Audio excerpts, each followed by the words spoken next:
I need to ask a couple questions before you go in. Please. She's burning up. She needs a doctor. We've had reports of a disturbance tonight. You match what was given. Officer, we don't have time for that. My daughter is sick. Folks say that all the time when they're trying. A child is dying inside that hospital, and the only thing standing between that child and help is a man in a uniform who has already decided who this family is before they've said a single word. What you are about to hear is not a rumor. It is not secondhand. It is body cam footage.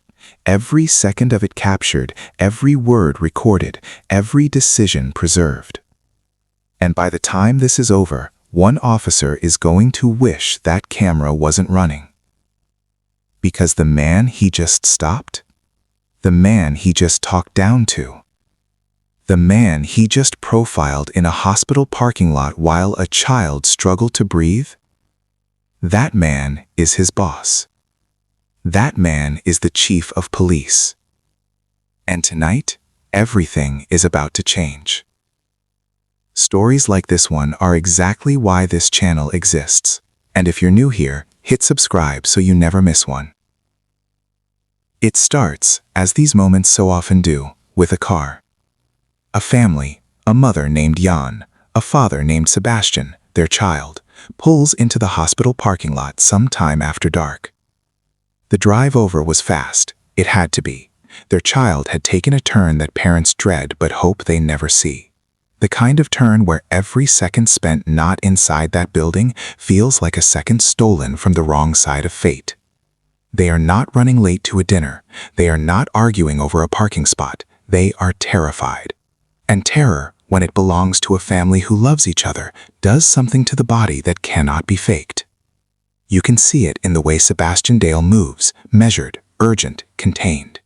You can hear it in Jan's breathing before she even opens the car door. This is a family in crisis. The parking lot is mostly empty at this hour. A few scattered vehicles, overhead lights cutting harsh yellow circles into the pavement. The kind of quiet that only hospital parking lots have, not peaceful, but suspended. Like the world is holding its breath on behalf of everyone inside. They walk fast toward the entrance. And that is when Officer William Briggs steps forward. He is not responding to a call. He is not reacting to an incident. He is standing near the entrance, observing the lot, and something about this family catches his attention. Later, when the questions come, there will be attempts at explanation. There always are. But right now, in real time, what is happening is simple and ugly. Briggs has looked at this family and decided they need to be stopped. Sebastian sees him first. He adjusts his stride, not because he is guilty of anything, but because this is something black men in America learn before they learn long division. You adjust, you prepare, you hope tonight is not the night it goes sideways. He keeps walking toward the entrance, toward his child, toward the one place on earth he needs to be.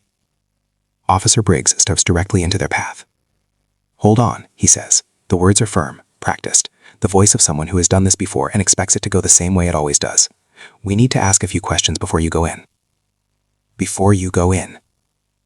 Sebastian stops. He has to. Briggs is blocking the door.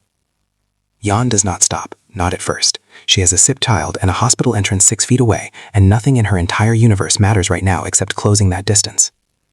Her voice when she speaks is already cracking at the edges, the kind of voice that comes out when the body is using all its remaining energy just to stay upright. "Please," Jan says, "my child needs help right now." Please. A word that should not have to exist in this moment. A word that belongs in a courtroom or a negotiation, not a hospital entrance in the middle of the night when your family is falling apart. She is begging, a mother, with a sick child, begging a uniformed officer to be allowed inside a hospital. And Briggs does not move. He tilts his head slightly. His posture shifts into something that anyone who has ever been profiled will recognize immediately, that practiced lean back that communicates skepticism without a word being spoken. He has already made a decision. He made it when he saw the car pull in. He is now performing the justification.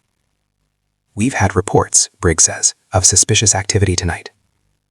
He pauses for effect. "You match the description." 3 words. You match the description.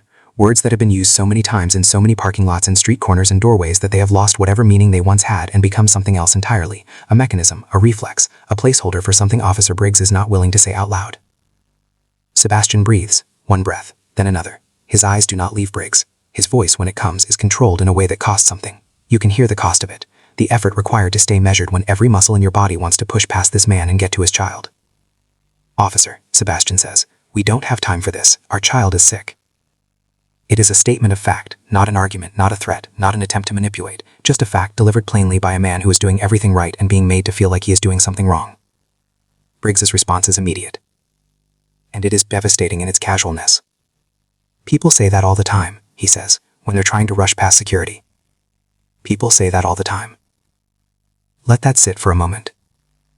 Sebastian Dale tells an officer his child is sick, and Officer William Briggs responds, without any investigation, without a shred of curiosity, without even the basic human instinct to consider that this might be true, by implying that Sebastian is lying, by sorting this family into a category of people who use sick children as an excuse, as a prop, as a mechanism for getting where they want to go. Jan breaks. Not dramatically, not in the way that makes for clean cinematic moments. She breaks the way real people break when they have reached the absolute outer edge of what they can absorb, quietly, urgently, tearfully. "Please," she says again, "just let us through." The word please, a second time, because apparently once was not enough for William Briggs. Now here is what Officer Briggs does not know. He does not know the name on the badge at the top of his organizational chart. He does not know who sits in the corner office at the department. He does not know who shook hands with the mayor last Tuesday, or who signed off on the patrol schedule that put him in this parking lot tonight. He does not know who has the authority to end his career with a single phone call. He does not know any of that. Because if he did, and this is the part that matters, this is the part that says everything, he would be treating Sebastian Dale and Jan very, very differently right now. Which means the respect he is currently withholding is not something he doesn't know how to give, it is something he has decided this family does not deserve. And that decision was made the moment he saw them pull into that lot. What follows is not loud. It does not begin with raised voices or physical confrontation. It begins with a pause, the kind of pause that happens when someone suddenly reads a room they did not expect. Sebastian reaches into his jacket. Briggs tenses briefly, that automatic response that policing culture has trained into the muscles. But what Sebastian Dale produces is not what Briggs feared. It is a badge. Not a citizen's identification, not a driver's license, not a business card. A badge, heavy and official and bearing the seal of the same department Officer William Briggs reports to every single morning. And beneath the badge, the credentials, Chief of Police. Briggs does not speak immediately. There is a moment, captured in full by the body cam still rolling on his chest, where the expression on his face shifts through several stages in rapid succession. Confusion, recognition, recalculation, and then something that looks almost like the physical sensation of a floor dropping out from beneath you. Because that is what is happening. The ground beneath William Briggs is collapsing. Every shortcut he took tonight, every assumption he made in that parking lot when he saw Sebastian and Jan's car pull in, every casual cruelty dressed up as procedure, it is all still in the air, hanging there, recorded, and now there is a name attached to it. Sebastian Dale, Chief of Police, 6 levels above his own rank. Sebastian does not raise his voice. He doesn't need to. The badge does the volume for him. "Now," he says, quiet and final, "can we go see our child?" What happens next is the scene that launches 1,000 conversations in break rooms and internal affairs offices and city council chambers. Briggs steps aside. He mumbles something. The body cam picks it up, but the words collapse into each other. An apology that is not quite an apology. A justification that has nowhere to go. A sentence that starts and starts again, because there is no version of this sentence that ends well for William Briggs. The family moves past him. Jan does not look at him. She cannot afford to. Every second she spends in this parking lot is a second her child does not have her mother in the room, and she has already spent too many of those seconds because of William Briggs. Sebastian does look at him, once, directly. And then the Dale family disappears through the entrance. Inside there is the blur of intake and corridors and the particular urgency that hospital staff shift into when the right words are said in the right order. The child gets the care that was waiting for them on the other side of a door that should never have had William Briggs standing in front of it. Outside, Officer Briggs stands alone in the parking lot. The body cam is still rolling. In the days that follow, the video does what videos do in the age of instant distribution. It moves, fast. First in loops on social media, 10 seconds here, 30 seconds there. The pieces that land the hardest, cut and recut and captioned and shared by people who have seen this before and by people who thought they hadn't and by people who hope they'd never see it again.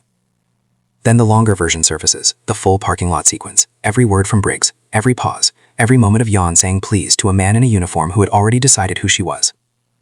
The comments are not civil. They are not meant to be.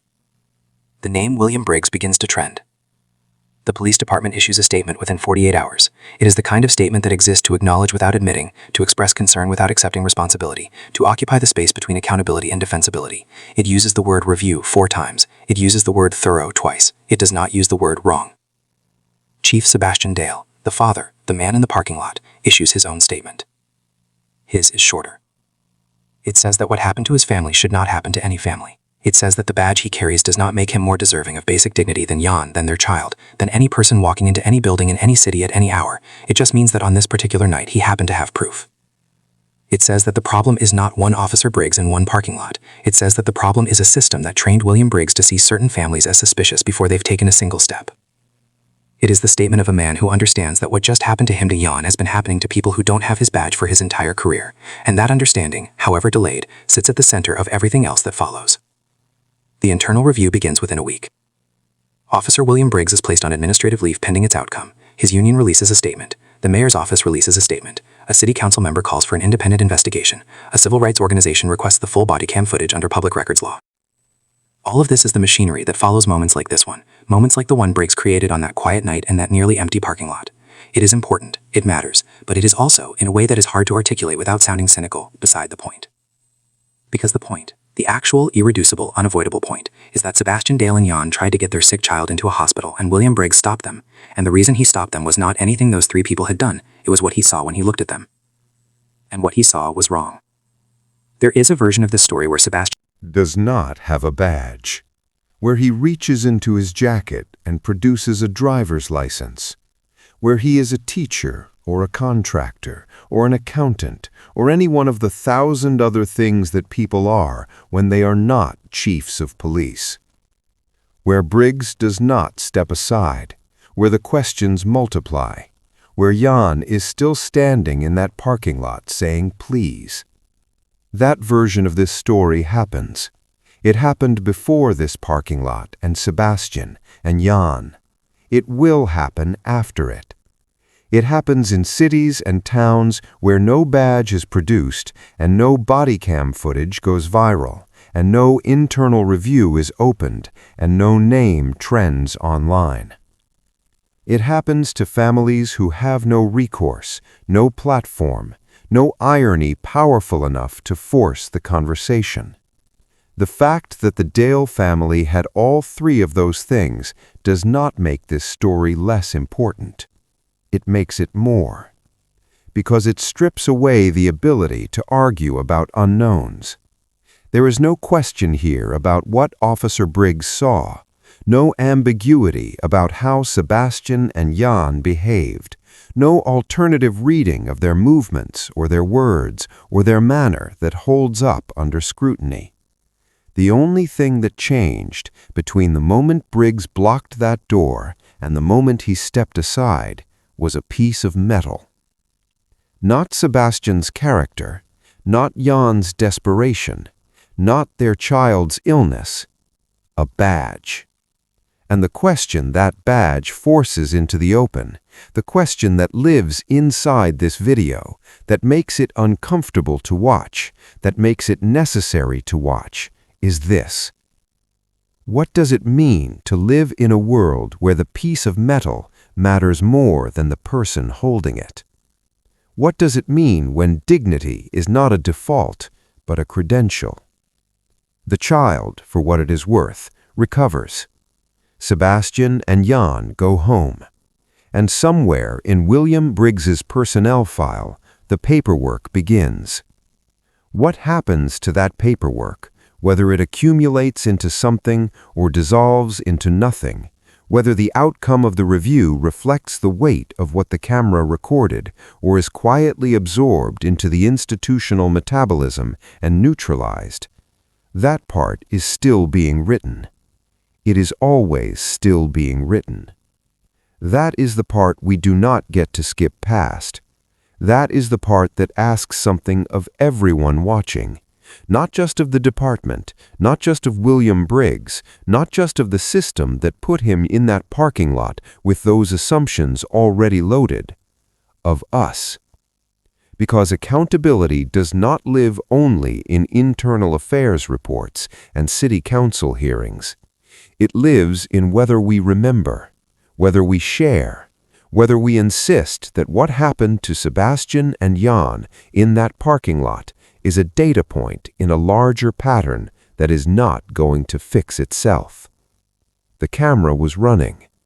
The question is, what we do with what it caught. This video is for educational and documentary purposes only. If this made you think or made you feel something, hit like and subscribe for more stories from Law and Order, Unfiltered.